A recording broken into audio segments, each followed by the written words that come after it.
Hello, I will be telling you about the 7 exoduses of Kashmiri Pundits or Kashmiri Hindus. Kashmiri Muslims state that the people of Kashmir are the ones to decide whether they want to be a part of India or not. The Kashmiri Pundits are also the people of Kashmir. They choose to be a part of India. There is a historical reason behind why Kashmir, which was once a holy land, turned into a deadly war zone. Moreover, Kashmir itself is a Sanskrit word. Listen to the story of Kashmiri Pundits. They were traumatized by invaders, terrorists, and separatists. Their women were raped. They were given a horrific choice between either being converted or being killed. In the year 1990, Kashmiri Pundits experienced a mass genocide, but it was not the first time they had to face it. There have been 7 exoduses of Kashmiri Pundits throughout history about which many people are still unaware. Listen to how the exoduses changed the demographics of the valley. The first Kashmiri Pundit exodus, it all started in the 14th century. Shamir, the first Muslim invader, who started to rule Kashmir in 1339 AD, converted many Kashmiri Pundits to Islam through violent means. He destroyed their temples and ruined their heritage and culture. Shamir was soon followed by Taimur, the Lame. He drove a huge wedge between majority Hindus and minority Muslims. In fact, he made a law to persecute Kashmiri Pundits. Following him, came Sultan Sikandar. He forced many Kashmiri Pundits to convert to Islam, desecrating many Hindu temples and murdering the ones who opposed. In order to preserve the precious Hindu culture and traditions, many Kashmiri Pundits had to flee their homes. As a result of the first Kashmiri Pundit exodus, only 11 Kashmiri Pundit families stayed in Kashmir. The second Kashmiri Pundit exodus lasted from 1506 AD to 1585 AD. During the second exodus, the Chuks came into power. Chuks were a group which had become a part of the army of Shamir. Chuks crushed their political rivals by murders and conspiracies. They were no less ruthless than the rulers who had come before them. Fateh Khan from 1506 AD to 1516 AD with Shamir's Chuks demolished many Hindu places of worship and tried to remove all traces of infidelity and idol worship from Kashmir. This was also known as the Dark Ages or Dark Period in the history of Kashmir because it was the ruthless era of the Chuks. The Chuks were actually Shia Muslims, whereas the ones who ruled before them were Sunni Muslims. They, like the others, forcibly converted many Brahmin families to Islam. Some Kashmiri Pundits sent a plea to the Chuks, but they ruthlessly threw them in jail. They persecuted 950 Kashmiri Pundits every day. In order to convert the remaining Hindus, they forced them to consume beef. Moreover, thousands of cows were slaughtered every week because the rulers knew that Hindus worship the cows. As a result of this, of all the violence and of all the punishments for being Hindus, there was a massive exodus where many Kashmiri Pundits once again fled to never return. Now came the third exodus under the Mughal Empire from 1585 AD to 1753 AD. It all started with Akbar the Great, who was known for being a very humane and liberal emperor. Akbar embraced the idea of letting different religions coexist and allowed Kashmiri Pundits to come back into Kashmir and worship their religion freely.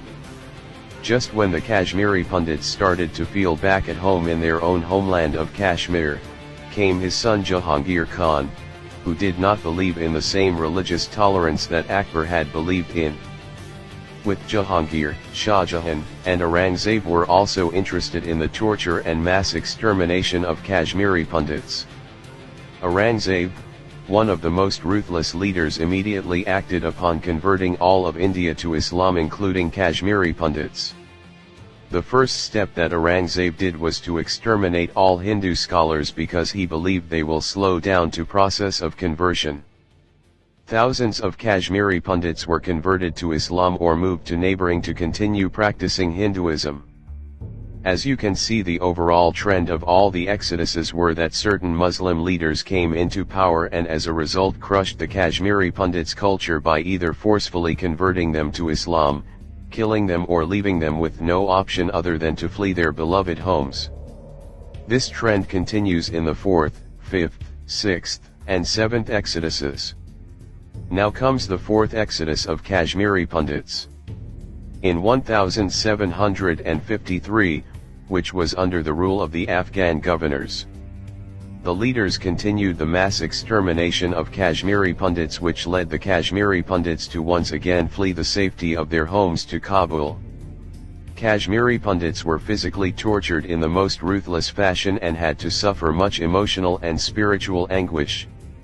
The 4th exodus came to an end when the Sikhs finally captured Kashmir, ending the rule of the ruthless Afghan governors and bringing a little bit more peace. Then came the 5th exodus of Kashmiri Pundits, which took place in the early 1900s.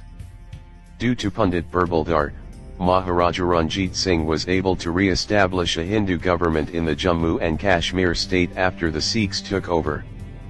This was a period where all religions were able to coexist in harmony. Many Muslim rulers in India started rising up and forming an organization, which was later known as the Muslims' Leading Room. They were annoyed that educated Kashmiri Pundits lived comfortable lives and held high positions in the government. As a result, on July 13, 1931, later known as Black Day, was a grave day for all Kashmiri Pundits. Kashmiri Muslims looted and murdered many people and properties in Srinagar. As a result, after this the Dogra rulers came into power, and Kashmiri Pundits no longer had any rights. After independence was granted to India from the British, even though the entirety of the nation was celebrating the victory of independence, Kashmiri Pundits were unable to do so because Pakistan launched an attack on Kashmir. Once again, thousands of Kashmiri Pundits had to leave their homes to seek refuge in Srinagar.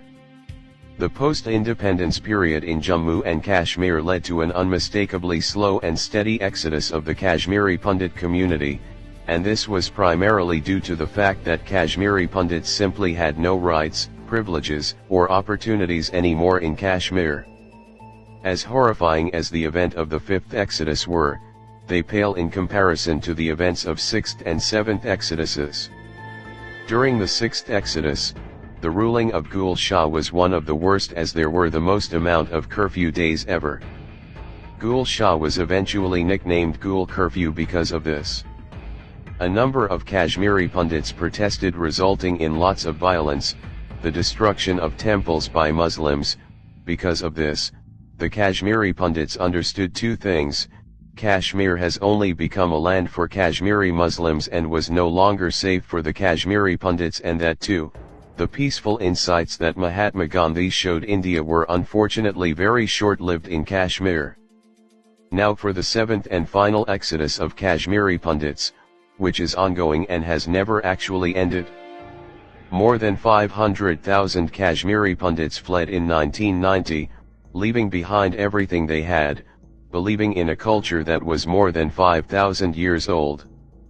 Brainwashing and instigating the Kashmiri Muslim youth, Pakistan laid a trap of making Kashmir independent and thus resulting in lots of violence. Advocate Tika Lal Taplu, followed by Justice Neelkant Ganju and many others, tried to take a stand for the Kashmiri Pundits. Unfortunately, many Kashmiri Pundits suffered brutal torture where red-hot knives were touched to their eyes, their tongues were pulled out and cut in half with scissors, youths were kidnapped, tortured, shot with multiple bullets and then were thrown into the Jhelum River. One lady was ripped apart into two with a saw. Threatening letters were pasted on doors or temples to either Kaliu, Giliu Uraliu, which means run, die, or accept Islam. There was a saying at this time that Kashmir main agar renahin, Allahu Akbar Kenahaga. The 7th exodus in Kashmir is still not over, with Kashmir still in a state of political and religious turmoil. The struggle continues for the thousands of Kashmiri Pundits all over the world. Despite of all the violence they have been experiencing, they never held guns nor harmed anyone. They never forced anyone to accept Hinduism. They don't support mass killings nor they forced anyone to leave their home. They just want their home back. They believe in peace. They believe in the idea of coexisting. They are the people of Kashmir who choose to be a part of India. They hope Kashmir again transcends in enlightenment and spirituality. They are the Kashmiri Pundits. Thank you for listening.